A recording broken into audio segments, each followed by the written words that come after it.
प्यारे बच्चों, एस.एल. अरोड़ा की दूसरी एक्सरसाइज जो मैंने आपको दी है उसके पेज नंबर 5.49 पर दो क्वेश्चन आपके द्वारा पूछे गए हैं, 6th एंड 8th। 6th की कहानी कुछ ऐसी है। ये 40 मीट्रिक टन की गाड़ी हॉरिजॉन्टल लेवल पर 54 kilometre per hour, so convert into metre per second से जा रही है। अगर इसको इसी स्पीड से इस इंक्लाइन प्लेन पे चढ़ना पड़े, इसी स्पीड से, तो कितनी एडिशनल पावर की आवश्यकता होगी? कितनी एडिशनल पावर की आवश्यकता होगी? प्यारे बच्चों, जब कांस्टेंट स्पीड से कोई ऑब्जेक्ट चल रहा हो तो उसकी पावर होती है F इंटू वी, और यहां कांस्टेंट स्पीड ही है। इस वक्त पावर क्या रहेगी? F into V. प्यारे बच्चों, जब वो स्लैंट हाइट पे चढ़ेगा तो फ्रिक्शन का अपोज करने के साथ साथ अब इसके वेट के इस कंपोनेंट को भी झेलना पड़ेगा। इस पे कोई खास फर्क नहीं पड़ेगा। जरा सा टेढ़ा होने पे, ये दे रखा उसने कि 49 चलने पे एक की ऊंचाई उठती है, यानी थीटा 0 के आसपास है। तो इस आर डैश पे खास फर्क नहीं पड़ने का, ये म्यू आर के बराबर रहेगा लगभग। पहले इसकी म्यू आर से बराबरी करनी पड़ रही थी, और अब म्यू आर के साथ साथ इससे बराबरी और करनी पड़ेगी, यानी इतना फोर्स और बढ़ाना पड़ेगा वहां पे, ताकि उसके वेट के इस कंपोनेंट को भी वो संभाल सके। यानी additional force is required mg sin theta. इतना फालतू फोर्स चाहिए, उसे इंटू वी कर दोगे तो इतनी फालतू एडिशनल पावर चाहिए। That's all.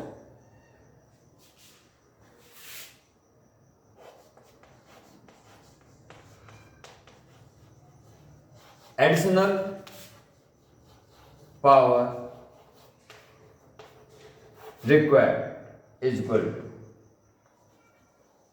mg sin theta. इतना फोर्स और बढ़ाना पड़ेगा ना, पहले तो इसको बैलेंस कर रहा था, अब इसको भी बैलेंस करना है।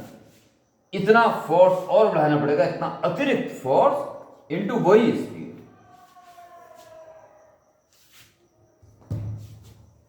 इतनी फालतू, इतनी एडिशनल पावर और चाहिए। समझे कि नहीं समझे? 40 मीट्रिक टन इंटू 1000 कर दें तो केजी बन जाएगा। जी की वैल्यू क्वेश्चन में कह रहा है कि 9.8 ही चलेगी।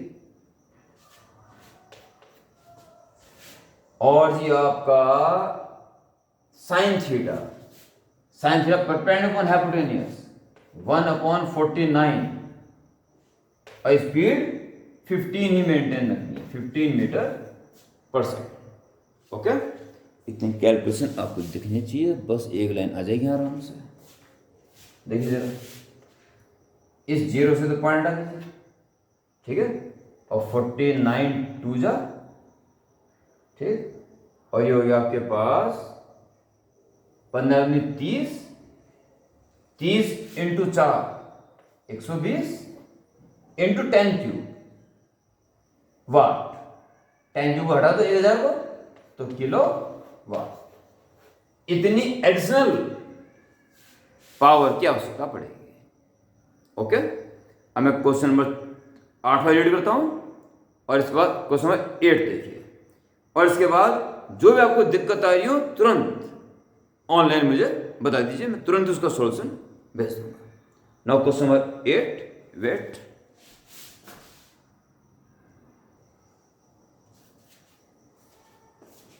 ये सीधे देखिए जी, क्वेश्चन नंबर 8 में डायग्राम दे रखा, डायग्राम में दोनों 14 केजी के हैं।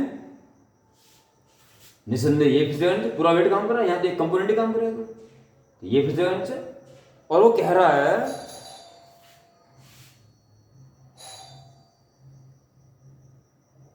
The block B moves downward with constant velocity. बच्चे ध्यान नहीं देते इस बात पे। कांस्टेंट वेलोसिटी अर्थात नो एक्सीलरेशन। वेलोसिटी चेंज होती है तो एक्सेलरेशन होता है ना, कोई एक्सेलरेशन नहीं है।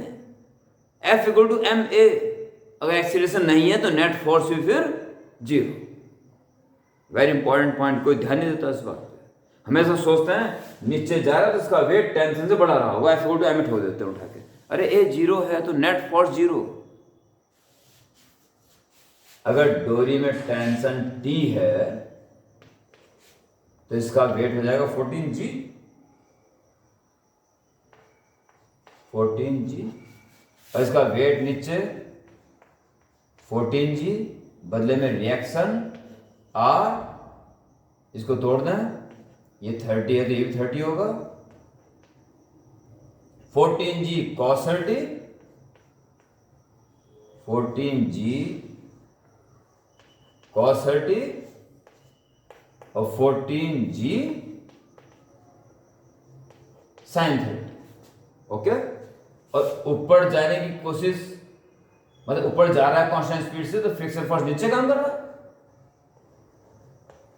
Mu R. ये कांस्टेंट स्पीड से जा रहा है, एक्सेलरेशन जीरो है। सिंस वेलोसिटी वेक्टर इसका और इसका कांस्टेंट है दोनों के लिए, is constant, therefore net force भी क्या होना चाहिए, जीरो।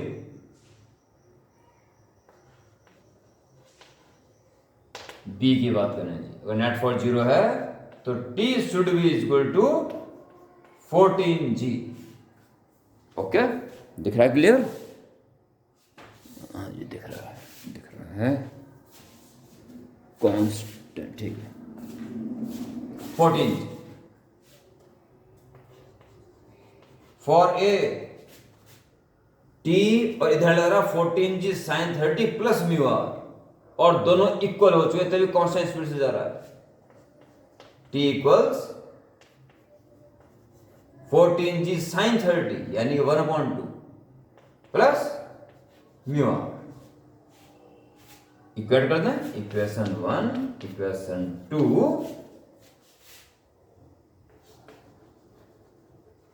फ्रॉम 1 2, बाउल लोकेशन देखनी पड़ती है कि कहीं कोई गड़बड़ ना हो, ठीक चल रहा सारा। 1 and 2 both are T values, 14G equal to 7G plus mu R. आप कहोगे आर की वैल्यू, म्यू की वैल्यू, आर की वैल्यू 14G cos 30 क्यों नहीं रख रहे हो? तो क्वेश्चन ढंग से पढ़ो। वो फ्रिक्शन फोर्स जानना चाह रहा है सारा का सारा, म्यू आर ही जानना चाह रहा है वो। Therefore, mu r is equal to 14G minus 7G is 7G, 7 into 9.8, 7 56, 5 7 63 और 5 68, इतना न्यूटन, इतना फ्रिक्शन फोर्स इस बॉडी पर काम कर रहा है। और इसके अलावा वो जानना चाह रहा है, इसके अलावा वो जानना चाह रहा है 68.6, ठीक आ गया, कोएफिशिएंट ऑफ काइनेटिक फ्रिक्शन। इसमें तो फिसलना है ना, तो फ्रिक्शन काइनेटिक ही कैसे निकलेगा, केवल फ्रिक्शन कैसे निकलेगा? तो आर वैल्यू, तो आर वैल्यू किससे बैलेंस हो रही है, इससे। आल्सो म्यू, एक्चुअली म्यू के लिए फिसल रहा है, तो अगर काइनेटिक नाम ले रहा है तो म्यू के लिखते रहो शुरू से ही, म्यू के और जी म्यू के। आल्सो म्यू के इंटू आर किससे बैलेंस हो जाएगा, 14G cos 30, 14G cos 30 is equal to, ये ना लिख के 7G लिख दो, 7G क्यों जी कट जाएगा, ये दिमाग वाली बात है। और म्यू के इज इक्वल टू, ये 7 दूनी 14, ये 2 cos 30 अपॉन में 1/2 cos 30 इज इक्वल टू 1/2 और cos 30 √3/2 इज कैंसिल। ये लो √3 से नीचे गुना करो तो 3 हो जाएगा, √3 ऊपर गुना करो तो √3 आ जाएगा। 1.732 इज इक्वल टू, और ठीक है लास्ट रहेगा बस 0.3 पंजे 15, 2 3 से 21, 2 3 से 21, 0.58 आंसर। ठीक है, सही है।